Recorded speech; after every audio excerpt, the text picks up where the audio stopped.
आज class 10th electricity का पूरा गेम समझने वाले हैं। बिना रट्टा बिना कंफ्यूजन, सिर्फ लॉजिक से समझेंगे। तो मैं हूँ दीपक यादव और आज हम इलेक्ट्रिसिटी को वो कंसेप्ट तोड़ने वाले हैं जो एग्ज़ाम में ग्रांटेड मार्क्स देता है। तो चलिए स्टार्ट करते हैं। हम लोग स्टार्ट करते हैं इलेक्ट्रिक चार्ज। इलेक्ट्रिक चार्ज को Q से डिनोट करते हैं। इलेक्ट्रिक चार्ज को हम Q से डिनोट करते हैं और इलेक्ट्रिक चार्ज का मतलब क्या होता है, सिंपल भाषा में बोले तो बिजली का बीज। क्या बोले? बिजली का बीज। तो intrinsic property of matter measured in coulomb. Electric charge जो है वह कूलम में मापा जाता है। क्या चीज़ में मापा जाता है? कूलम में मापा जाता है। इसका फार्मूला है Q equal to N E. Q equal to N E. E का मतलब हो गया इलेक्ट्रॉन ऑफ चार्ज, यानी यहाँ पर इलेक्ट्रॉन, 1 इलेक्ट्रॉन कैरी 1.6 इंटू 10 के पावर -19 कूलम है। ओके, ये याद कर लेना। 1 इलेक्ट्रॉन इक्वल टू 1.6 इंटू 10 के पावर -19 कूलम। हर इलेक्ट्रॉन के पास होता है 1.6 इंटू 10 के पावर 19 कूलम का चार्ज। और चार्ज हमेशा क्वांटाइज होता है। चार्ज क्या होता है? हमेशा क्वांटाइज होता है। Q हो गया चार्ज, Q को लिखते हैं हम चार्ज। N हो गया नंबर ऑफ इंटीजर और E हो गया इलेक्ट्रॉन ऑफ चार्ज, यानी 1 इलेक्ट्रॉन इक्वल टू -1.6 इंटू 10 के पावर -19 कूलम। तो चलिए नेक्स्ट पार्ट पे। नेक्स्ट पार्ट आता है हमारा इलेक्ट्रिक करंट। क्या आता है? Electric current. इलेक्ट्रिक करंट को हम I से रिप्रेजेंट करते हैं। इलेक्ट्रिक करंट को I से रिप्रेजेंट करते हैं। तो इलेक्ट्रिक करंट होता क्या है? इलेक्ट्रिक करंट जैसे पानी में पाइप में फ्लो करता है वैसे ही इलेक्ट्रिक करंट होता है। जैसे rate of flow of charge is called electric charge. The rate of flow of charge is called electric charge. तो चार्ज को हम कैलकुलेट करते हैं कैसे? चार्ज को हम कैलकुलेट करते हैं चार्ज को कैलकुलेट करते हैं हम Q equal to n e. Okay, और इलेक्ट्रिक करंट को हम कैलकुलेट कैसे करते हैं? तो इलेक्ट्रिक करंट का सिंबल I हो गया equal to Q upon T, यानी Q का मतलब हो गया चार्ज और T का मतलब हो गया टाइम। ओके, और इलेक्ट्रिक करंट को हम मेजर करते हैं एम्पेयर में। क्या चीज़ में मेजर करते हैं? एम्पेयर में। इलेक्ट्रिक करंट को हम मेजर क्या चीज़ में करते हैं? तो एम्पेयर में करते हैं। जितना ज़्यादा चार्ज और जितना कम टाइम उतना ज़्यादा करंट होता है। याद कर लेना, जितना ज़्यादा चार्ज और जितना कम टाइम उतना ज़्यादा करंट होता है। Okay, got it? याद कर लेना। और हाँ, एमीटर हमेशा सीरीज में लगता है। एमीटर हमेशा सीरीज में लगता है, याद कर लेना। एमीटर हमेशा सीरीज में लगता है। तो चलिए अब चलते हैं नेक्स्ट पार्ट पे।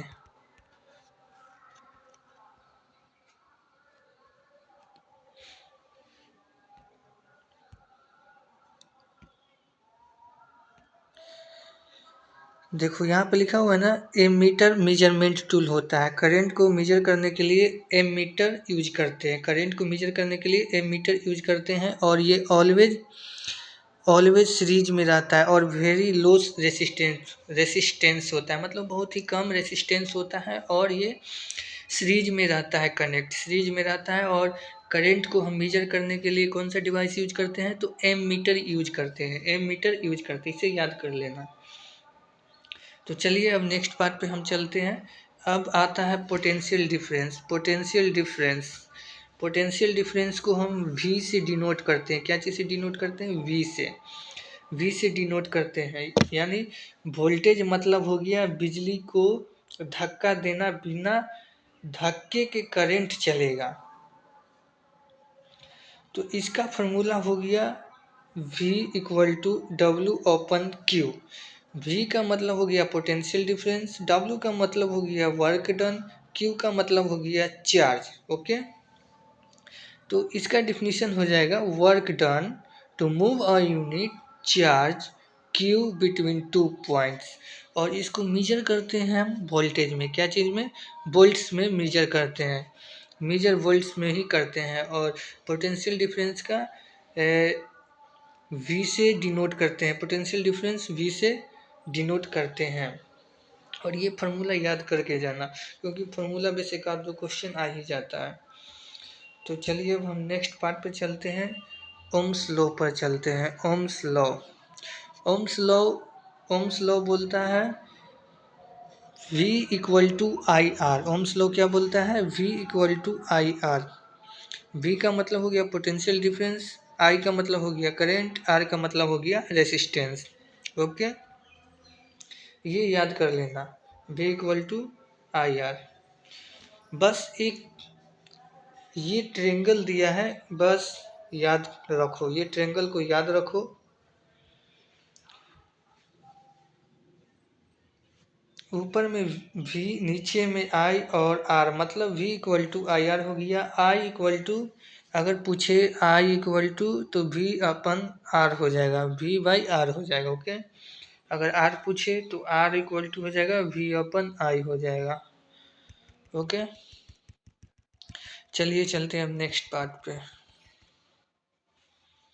अब हमारा नेक्स्ट पार्ट है, हाँ, मेजर क्या चीज़ में करते हैं,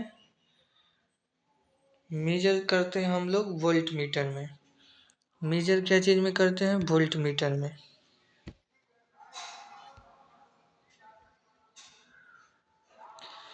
हम लोग मेजर क्या चीज़ में करते हैं, तो वोल्ट मीटर में मेजर करते हैं। और वोल्ट मीटर हमेशा पैरेलल होता है, वोल्ट मीटर हमेशा पैरेलल होता है और वेरी हाई रेसिस्टेंस होता है, बहुत ही ज़्यादा रेसिस्टेंस होता है, बहुत हाई रेसिस्टेंस होता है। और मेजरमेंट करते हैं वोल्ट मीटर में। ओके, तो चलिए अब चलते हैं रेसिस्टेंस एंड रेसिस्टिविटी पे, रेसिस्टेंस एंड रेसिस्टिविटी पे।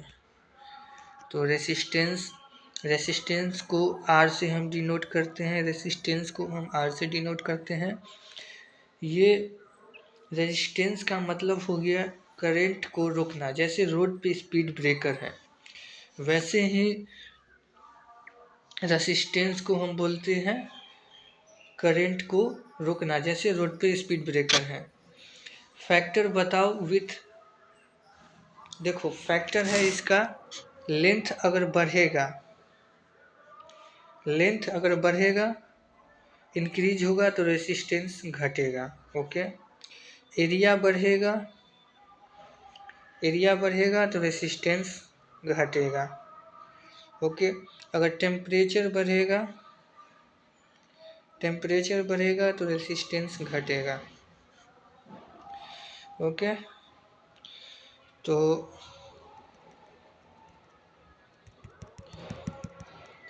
इसको बोलेंगे opposition to current flow in an electric circuit. इसको रेजिस्टेंस को मेजर करते हैं हम लोग ओम्स लॉ में, क्या चीज़ में, ओम्स लॉ में मेजरमेंट करते हैं, ओम्स लॉ में इसको। और इसका फार्मूला होता है resistance directly proportional to length होता है, resistance directly proportional to length होता है, याद कर लेना इसको। और इसका फार्मूला होता है रेसिस्टेंस का R equal to resistivity into length by area. Okay, और हाँ, R डायरेक्टली प्रोपोर्शनल होता है लेंथ और इन्वर्सली प्रोपोर्शन होता है एरिया, याद कर लेना। रेसिस्टेंस इन्वर्सली प्रोपोर्शन एरिया और डायरेक्टली प्रोपोर्शन लेंथ, ये याद कर लेना। और इसका ये फार्मूला हो गया, फार्मूला भी याद कर लेना। देखो यहाँ पे है ना, inversely proportional to cross section area, resistance cross section area का इन्वर्सली प्रोपोर्शन होता है। और डायरेक्टली प्रोपोर्शनल टू टेम्परेचर होता है, टेम्परेचर का डायरेक्टली प्रोपोर्शनल टू टेम्परेचर होता है। ओके, ये भी याद कर लेना तुम लोग। अब चलते हैं नेक्स्ट पार्ट पे। नेक्स्ट पार्ट क्या बोल रहा है, इलेक्ट्रिक रेसिस्टिविटी पे चलते हैं अब हम लोग। इलेक्ट्रिक रेसिस्टिविटी को हम P से डिनोट करते हैं। क्या चीज़ से डिनोट करते हैं? P से डिनोट करते हैं। इलेक्ट्रिक रेसिस्टिविटी को हम P से डिनोट करते हैं और इसका करेक्टर प्रॉपर्टी ऑफ मटेरियल होता है। ये मटेरियल के ऊपर ही डिपेंड करता है और इसको मेजर करते हैं ओम मीटर में। क्या चीज़ में? ओम मीटर में। रेसिस्टेंस हम मेजर करते हैं ओम में और रेसिस्टिविटी हम मेजर करते हैं ओम मीटर में। इसका भी याद कर लेना। और एक और चीज़ आप लोगों को बता देता हूँ, इलेक्ट्रिक सेल कैसा होता है। इलेक्ट्रिक सेल अगर ये बड़े वाला डंडा हो गया तो इसको पॉजिटिव साइड बोलते हैं और छोटे वाला डंडा को हम नेगेटिव बोलते हैं। इसी को हम बहुत सारा बना दे ऐसा ही तो वो बैटरी उसको हम बोलते हैं। उसको क्या बोलते हैं? बैटरी बोलते हैं। रजिस्टर कैसे बनाया जाता है? तो रजिस्टर ऐसा बनाया जाता है और नॉन वेरिएबल रजिस्टर ऐसा होता है। ओके, समझ गए होंगे आप लोग। तो चलिए अब हम लोग नेक्स्ट पार्ट पे चलते हैं। और प्लग की ऐसा होता है, ये याद कर लेना, डायग्राम बनाना आता है उसमें एग्जाम में। तो चलिए अब हम लोग चलते हैं सर्किट कॉम्बिनेशन पे।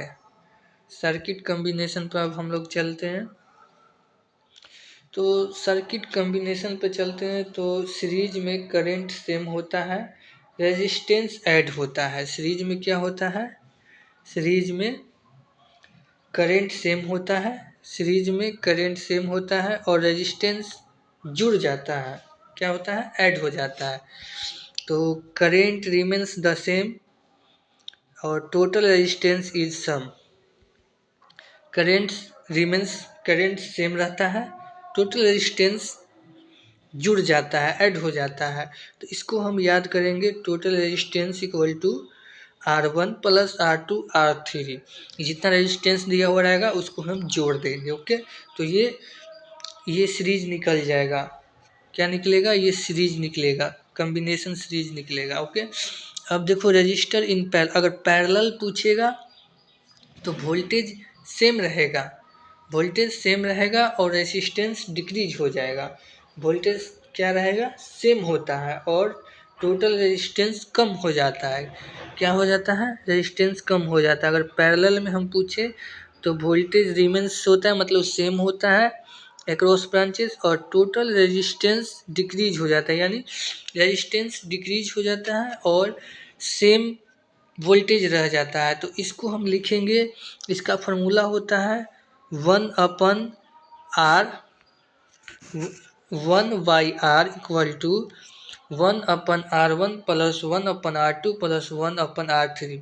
मतलब रेजिस्टेंस जितना हुआ दिया हुआ रहेगा उतना 1/R1 प्लस R2 ऐसे करके सबको जोड़ देंगे। क्या करेंगे? सबको जोड़ देंगे अगर पैरेलल पूछेगा तो। ये फॉर्मूला भी याद कर लेना। तो चलिए नेक्स्ट पार्ट पे चलते हैं।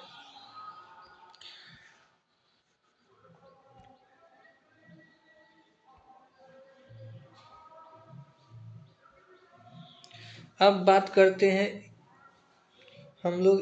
करते हैं इसीलिए घरों में पैरेलल वायरिंग होती है। एक बल्ब फ्यूज हो जाए तो बाकी चलते रहते हैं। घरों में पैरेलल सर्किट लगता है, याद कर लेना ये सब। घरों में पैरेलल सर्किट लगता है ताकि एक बल्ब फ्यूज होए तो दूसरा चलते रहे। Common in Holmes if one appliances fail other work independently. इसे याद कर लेना। घरों में कौन सा बिजली रहता है? पैरेलल सर्किट रहता है। तो चलिए अब नेक्स्ट पार्ट पर हम लोग चलते हैं। अब हम लोगों का पार्ट आया थर्मल इफेक्ट एंड पावर। इसका मतलब हो गया हम लोग heating effect and electric power पर आ गए हैं। जो हाई स्कोरिंग ये पार्ट है, तो हाई स्कोरिंग पार्ट है तो इसको हम पढ़ते हैं joule law of heating. Joule law of heating, heat को हम H से डिनोट करते हैं। ये प्रोड्यूस करता है रेजिस्टर इज H। हीट बराबर हो जाता है I²RT। क्या होता है? हीट बराबर I²RT। यह proportional to square of current होता है। इलेक्ट्रिक पावर मतलब बिजली कितनी फास्ट काम कर रही है। तो इसका फॉर्मूला हो जाता है P equal to V I या P equal to I square R. क्या होता है I square R? Electric power यानी रेट ऑफ एनर्जी कंजप्शन। इसको मेजर करते हैं वाट में। इलेक्ट्रिक पावर को मेजर करते हैं क्या चीज़ में? वाट में। याद कर लेना। और इलेक्ट्रिक पावर को लिखते हैं P से डिनोट करते हैं P equal to V I या P equal to I square R लिखते हैं। क्या लिखते हैं? आई स्क्वायर आर लिखते हैं। ओके। अब देखो जूल लॉ ऑफ हीटिंग में हम लोग एक और चीज़ करते हैं, करंट को फ्लो से हीट निकलता है, इसी से हीटर आयरन काम करता है। याद कर लेना। हीटर आयरन कैसे काम करता है? करंट के फ्लो से हीट निकलता है, उसी से हीटर आयरन काम करता है। अब हम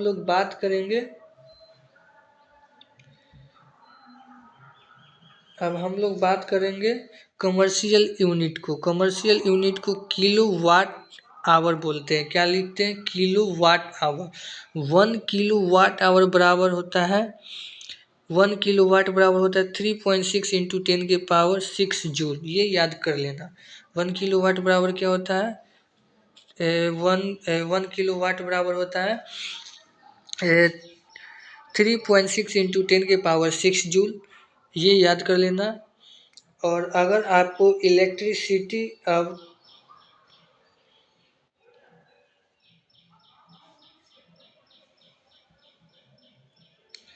देखो इलेक्ट्रिक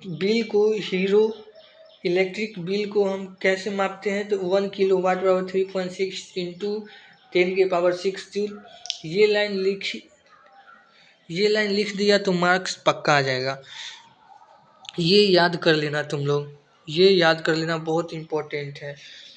तो चलिए, अगर आपको इलेक्ट्रिसिटी अब थोड़ी कम सीरियस लग रही है तो कमेंट में लिखो पावर ऑन।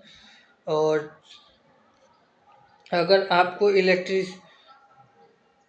वीडियो पसंद आए तो लाइक शेयर और सब्सक्राइब, क्योंकि अगर और भी चैप्टर ऐसा ही सिंपल तरीका से आने वाले हैं।